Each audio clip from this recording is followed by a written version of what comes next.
कांग्रेस का जो सबसे बड़ा नेता है वो यदि मोदी जी को मंच से कहता है कि डंडा पड़ेगा मोदी जी, तो उसका कार्यकर्ता फिर उसका अनुसरण करेगा। ये नया कल्चर कांग्रेस ने अपने यहां शुरुआत की है। वो कहते कार्रवाई हो गई, तो पहली बार जब एयरपोर्ट पे मोदी जी देश के प्रधानमंत्री थे, जब एयरपोर्ट पर कब्र खुदे की नारा लगाया, उसमें पवन खेड़ा जी, सुरजेवाला जी, बड़े बड़े नेता थे, क्या कार्रवाई कर दी भाई आपने? कोई कार्रवाई नहीं हुई। अभी जिन महिलाओं ने ये लगाया है, हिम्मत तभी हुई है जब उसका नेता प्रधानमंत्री को गाली दे रहा है लगातार। राहुल गांधी जी ने जितने अपशब्द, तू, तड़ाक, तुम, मोदी, डंडा पड़ेगा, इस तरह की भाषा जब इस्तेमाल की है, तो कार्यकर्ता तो यही सीखेगा। आलोक शर्मा जी चालाकी से बचाने की कोशिश कर रहे हैं, बचाए वो, लेकिन देश देख रहा है कि जो कांग्रेस आप बार बार दावा करते हैं आजादी वाली पार्टी, शालीनता वाली पार्टी, वो देश समझ रहा है कि कांग्रेस निर्लज्जता की सारी हदें, बेशर्मी की सारी हदें पार कर चुका है। हाथ में संविधान लेके घूमता है, लेकिन जनमत पे चुना गया प्रधानमंत्री, जनमत पे चुनी गई सरकार को दिन भर गाली देते रहो। ये गालीबाजी कांग्रेस बन जाएगी। इसकी सजा देश आपको दे चुका है। पर एनडीए इसको विषय क्यों बना रहा है पार्लियामेंट के? देश के प्रधानमंत्री को कब्र खोदेगा और विषय नहीं बनेगा? अरे वाह, अद्भुत, विषय बनेगा। अगर देश का चुना हुआ प्रधानमंत्री वो जनता को रिप्रेजेंट कर रहा है, पूरी देश को रिप्रेजेंट कर रहा है, उसको अगर कोई कब्र खोदेगा, कोई कब्र खोदने की बात करेगा, कांग्रेस की रैली में करेगा, तो ये बात तो उठेगा, हर मंच पर उठेगा, जहां जहां जिस मंच पर मौका मिलेगा। मैं 2023 के विजुअल चल रहा हूं, इतना छोटा छोटा बोले। मैं 2023 के विजुअल चल रहा हूं, एम्बियंस अप करिए आप। मोदी तेरी कब्र खुदे की। और कौन कौन नेता वहां मौजूद है? आप एम्बियंस सुनिए।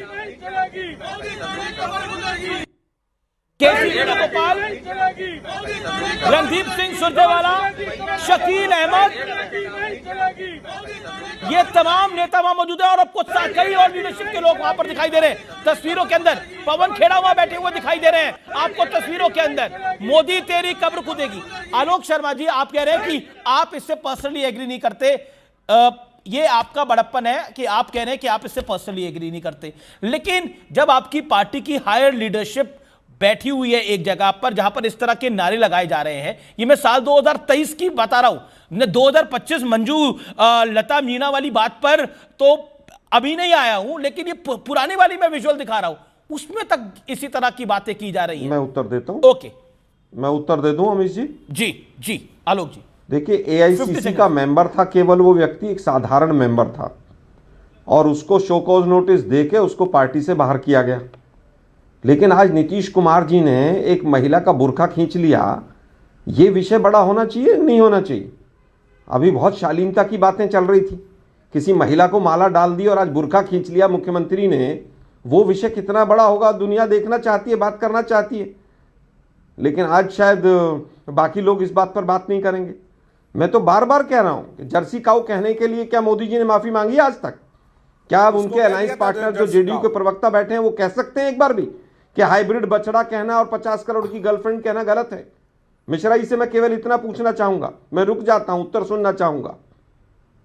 ओके, जवाब मिश्रा जी। मैं इन तीनों पर जवाब बिल्कुल दे सकता हूं, क्योंकि भारतीय जनता पार्टी के प्रवक्ता मौजूद है, मसला उनका ज्यादा महत्वपूर्ण है, लेकिन कभी किसी का नाम उन्होंने नहीं लिया और मैं इससे सहमत नहीं होता। अब आपकी जबान पे, आलोक जी आपके जो है आलोक जी जबान पे टेप लग गई। मैं राजनीति के वैसे शब्दों से सहमत कभी जीवन में नहीं होता। सही और गलत पे आप लोग राजनीति में ठीक नहीं माने जाते। पॉइंट 1।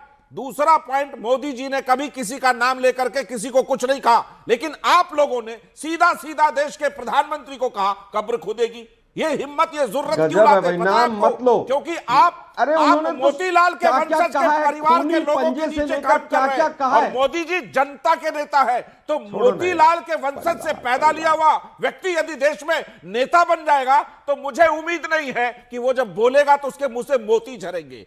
तो मोतीलाल के वंशज लोग जो करना है करे।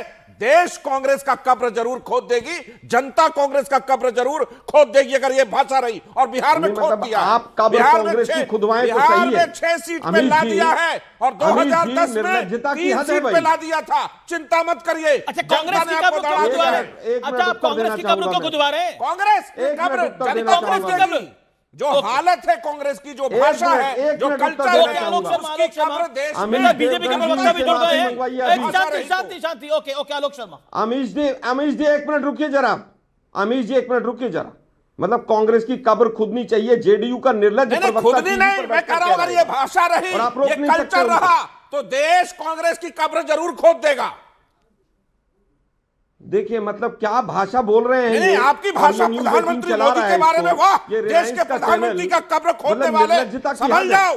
अगर ये दूसरों से भाषा माफी रही, मंगवाते ये हैं, दूसरों कल्चर से रहा, शालीनता की तो बात देश करते की हैं जनता और खुद आपकी बदतमीजी पार्टी को करते हैं टीवी बिहार चैनल में पर 6 बैठकर। सीट पे, दिल्ली चोरी में की 0 में, सरकार बनवाते हरियाणा हैं, में निपटा दिया, इलेक्शन कमीशन महाराष्ट्र से में गायब सरकारें है, बनवाते हैं। पंजाब में झुंझुना बजा रहे हैं, यूपी में 40 साल से नहीं आए। ये क्या है? ये कब्र ही अमित जी, खुदने जैसा अमित है। जी, इसको इस समझ पर मैं लीजिए। माफी मैं चाहूंगा कि आप माफी मंगवाएं कि कांग्रेस की कब्र की बात अभी यहाँ टीवी चैनल पर हुई, या तो इनसे माफी मंगवाइए, नहीं तो मैं डिबेट छोड़ दूंगा। आप देखिए, छोड़ दीजिए, अब आप छोड़ दीजिए। अब उनका कहना है कि देखिए मेरा देखिए, मेरा मेरा मेरा- एक सेकंड, अब सुनिए ना, एक सेकंड। मेरा निवेदन यह है कि कांग्रेस की कब्र क्यों खोदेंगे? कांग्रेस की आपको मैं पता नहीं- कांग्रेस हार मैं जाए, नहीं खोद आप रहा। शब्दों को अपने ठीक करिए नहीं ना। नहीं ओके। नहीं, मैं देखिए, बता दूं, सारा आलोक जी, देश- आलोक जी, आप नहीं, गलत नहीं, समझ गए। कांग्रेस तो सब अगर चीजों पे देश माफी के मांगे प्रधानमंत्री और का यहाँ पर कब्र, बदतमीज लोग सुनिए बैठकर कुछ भी आलोक जी, कहकर मैं चले दोबारा जाएं। कह दूं, अगर देश के बेशर्मी की हद है प्रधानमंत्री इस का आदमी कब्र की। खोदने की बात कांग्रेस करेगी, अच्छा, आलोक तो शर्मा ये को बोलने देश दीजिए, की थोड़ी जनता देर के तय लिए। करेगी, वो कांग्रेस को रसातल में मिला लेकिन देगी। ओके ओके ओके, अब नौ आलोक स्टेट शर्मा का से गायब जवाब हो चुके हैं, ये नहीं कब्र नहीं, खोदने एक सेकंड, जैसी ओके, है। आलोक शर्मा का जवाब जनता जरूरी है। तय शांति करेगी, शांति, जनता कोई किसी की हराएगी, कब्र ना खोदे, जनता मेरा निवेदन है, जिताएगी। प्लीज। वहां तक सब ठीक है, लेकिन कांग्रेस की कब्र खुदेगी एक निर्लज्ज व्यक्ति जो कांग्रेस के बारे में सी नहीं जानता, वो टीवी चैनल पर बोलता है, क्योंकि चोरी की सरकारें शांति, मिली हुई हैं इन लोगों को। 30 सेकंड शांति। इलेक्शन कमीशन आलोक चोरी शर्मा। करके सरकारें बनाता है। नीतीश कुमार पर बोलिए ना एक शब्द, एक महिला का बुर्का खींचना कितना सही है? कहिए माफी मांगता हूं मैं, अगर थोड़ी सी भी शर्म है तो बोलिए अभी, कहिए नीतीश कुमार ने गलत किया है। मैं फिर से दोहरा दूं, आलोक शर्मा जी, आप मोदी जी की कब्र खोद रहे हैं, वो डायरेक्ट किसी व्यक्ति की कब्र खोदने के समान है। मेरा सैटेरिकल है कि अगर देश के प्रधानमंत्री का कब्र खोदने के लिए विपक्ष की पार्टियां कांग्रेस खड़ी अच्छा, है, वो तो सैटेरिकल देश है की जनता वो और देख ये रही है, वो व्यक्ति का कांग्रेस हो के लिए गया। कब्र खोदने यही गलत तो दोनों ही दुर्भाग्यपूर्ण है। नहीं, गलत और सही हिंदुस्तान का नहीं। मीडिया इन एक चीजों व्यक्ति को का कब्र अमित खोदेगा देवगन कोई, से एक बार देश के मुंह से नहीं प्रधानमंत्री निकला। मैंने बोला आलोक शर्मा, मैंने 3 बार ही बोला, टोका बोला, अच्छे कुछ से बोला नहीं मैंने। बोल सकते आप लोग, बिकाऊ लोग हो आप लोग। नहीं, आप नहीं, देश ये के आलोक शर्मा प्रधानमंत्री का बोलने से कब्र क्या खोदेगा, होगा? वो अब चलेगा। आप कहते नहीं, फिर आप यही अगर सब बात देश करते हैं। आपको नहीं नहीं, कब्र रुकिए, आप लोगों कमाल का की बात है। कहना है कि इलेक्शन बीजेपी का कमीशन है, बिका हुआ है, बीजेपी का इलेक्शन। है। एक मिनट, मैं चाहता नहीं कि कुछ कांग्रेस भी की कोई बोल कब्र सकते खोद दे, लेकिन आप जो हरकत कर रहे हैं वो देश की जनता देख रही है। अगर उसने तय कर लिया तो फिर मैंने दिन दूर नहीं, आपने फिर गलत आप बोला कई कांग्रेस स्टेट की से कब्र निपटाए खोदने गए की हैं। बात, राजनीतिक इसके लिए रूप माफी में आप मांगनी चाहिए। निपटेंगे। अमित जी माफी मेरा मंगवाइए कब्र अगर आपके खोदने का अंदर हिम्मत है मतलब तो। उतना ही है। नहीं, आलोक शर्मा देखिए, अभी आपने कितने खराब शब्दों का इस्तेमाल किया। अभी मैंने रोका, आपने बोला सब बिकाऊ हो गए हैं। देखिए, आप कहते हैं आपने मीडिया अगर खराब हो रोका गया होता तो है, 10 इलेक्शन बार कमीशन रिपीट नहीं बिकाऊ करता हो ये गया निर्लज्ज है, व्यक्ति। आपकी नजर में सब बिका हुआ है। अब मैं आपको बताता हूं, आपका जो नेता है, जो कि एमएलए है, पूर्व एमएलए है ओडिशा का, मोहम्मद मोकिम, उसने बोला कांग्रेस में सुधार होने चाहिए, उसको आपने निपटा दिया, उसको बाहर कर दिया आप लोगों ने। अब बताइए, वो तो कह रहा था कांग्रेस में सुधार होना चाहिए। नया अध्यक्ष लेके आइए, नई उम्र का अध्यक्ष लेकर आइए, उसको निपटा दिया आप लोगों ने। मेरा पॉइंट ये है, Congress has to smell coffee. एक मिनट अमीश जी, एक मिनट। ओके, अमीश जी एक मिनट, उन्होंने क्या क्या लिखा आपको पता है? उन्होंने कौन कौन सी व्यक्तिगत टिप्पणियां की हैं सीनियर लीडर पर, आपको पता है? वो हमें पता है, और पार्टी हमें चलानी है, न्यूज 18 को नहीं चलानी। हर चीज की एक सीमा होती है।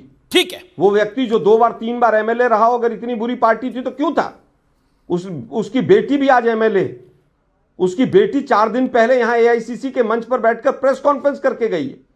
उसके बाद अगर आपको पार्टी गलत लगती है तो छोड़ के भाग जाओ भाई। पार्टी हमें चलानी है, टीवी चैनल्स को नहीं चलानी। नहीं, बिल्कुल पार्टी आप ही को चलानी है, लेकिन वो तो कांग्रेस में सुधार की बात कर रहे हैं, और कई लोग कांग्रेस में सुधार की